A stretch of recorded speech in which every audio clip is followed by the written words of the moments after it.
ಕರ್ನಾಟಕದಲ್ಲಿರ್ತಕ್ಕಂಥ ನಮ್ಮ ಜನ, ಒಕ್ಕಲಿಗ ಜನ, ನಾವು ದೇವೇಗೌಡರು ತೆಕ್ಕಲಿದ್ದವರು, ಒಯ್ತೀವಿ ಬರ್ತೀವಿ, ನಮ್ಮನ್ನು ಕರ್ಕೊತಾರೆ, ಬೇಕಾದಾಗ ಅವ್ರ ಅಧಿಕಾರ ಬರಬೇಕು ಅಂದಾಗ ಉಳಿಸ್ಕೊತಾರೆ, ನಮಗೂ ಒಂದು ಟಿಕೆಟ್ ಕೊಡ್ತಾರೆ, ಟ್ರಯಲ್ ನೋಡ್ತಾರೆ, ಇನ್ನೊಂದು ಸರಿ ಟಿಕೆಟ್ ಕೊಡೋ ಓಡಿಸ್ಬಿಡ್ತಾರೆ.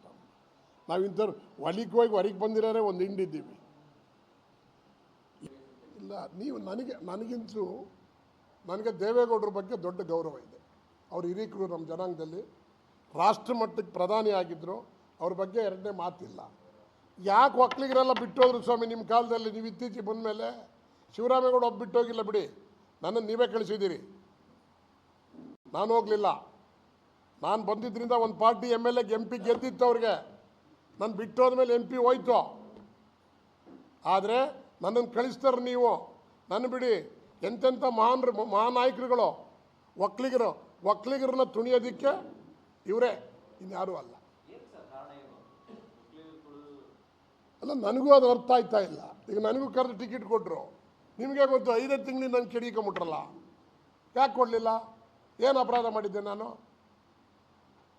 5 ತಿಂಗಳಿಗೆ ನಾನು ನನ್ನ ಮನೆ ಮಠ ಮಾರ್ಕೊಂಡು ನಾವೆಲ್ಲ ದುಡ್ಡು ಹಾಕಿದ್ವಿ, ಎಲೆಕ್ಷನ್ ಖರ್ಚು ಮಾಡಬೇಕಲ್ಲ, ಒಂದು ಎಲೆಕ್ಷನ್ ಮಾಡ್ತೀವಿ, ಮಾಡಿ ಹೋರಾಟ ಮಾಡಿದ ಮೇಲೆ ಅದು ಅನಾಹುತ ಏನು? ನನ್ನಿಂದ ಅದಕ್ಕೆ ಅನಾಹುತ ಏನು? ದೇವೇಗೌಡರು ಸಾಹೇಬ್ರನ್ನ ನಮ್ಮ ತಾತ ನಾನು ಹೋಗುವಾಗ ಕಾರಲ್ಲಿ ಇಳಿದ ತಕ್ಷಣ ನಾನು ಹಿಂಗೆ ಕರ್ಕೊಂಡೋಗಿ ಪಾರ್ಲಿಮೆಂಟಿಗೆ ಕೂರಿಸಿವೆ, ಪಾರ್ಲಿಮೆಂಟ್ ಮುಗಿದೇಟಿಗೆ ತಂದು ಕಾರಿ ಬಿಡಿವೆ. ನಾನು ಅಷ್ಟೊಂದು ಅನನ್ಯ ಭಕ್ತರಾಗಿದ್ದಂಥವನ್ನ ಟಿಕೆಟ್ ಕೊಡಲಿಲ್ವಲ್ಲ? ಯಾಕೆ? ಅವ್ರು ನಿಮ್ಮ ಮಗನಿಗೆ ಕೊಡೋಕ್ಕ? ಏನಾಯಿತು ನಿಮ್ಮ ಮಗನ ಭವಿಷ್ಯ? ಇದರಿಂದಲೇ ಯಾತಕ್ಕೆ ನಮ್ಮ ಯಾರಿಗೆ ನಿಖಿಲ್ ನಿಲ್ಲಿಸಿದ್ದು ಯಾಕೆ ಸ್ವಾಮಿ? ನನ್ನ ಯಾಕೆ ನನಗೆ ಯಾಕೆ ಚೂರಿ ಹಾಕಿದ್ರಿ? ನನಗೆ ನೀವು ಅನ್ಯಾಯ ಮಾಡಲಿಲ್ವಾ? ನೀವೇ ಹೇಳಿ.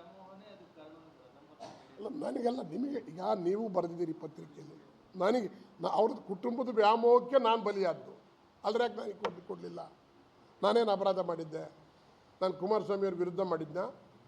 ಇವತ್ತು ದೇವೇಗೌಡರು ನಮ್ಮ ನಾಯಕರು ಅಂತೀವಿ, ಅವ್ರು ಹಿರೀಕರು, ಅವ್ರ ಬಗ್ಗೆ ಪೂಜ್ಯ ಗೌರವ ಇದೆ, ಎರಡನೇ ಮಾತಿಲ್ಲ. ಆದರೆ ಇವ್ರ ನಡವಳಿಕೆಯಿಂದ ಹಿಂಗೆ ಆಗ್ತದೆ.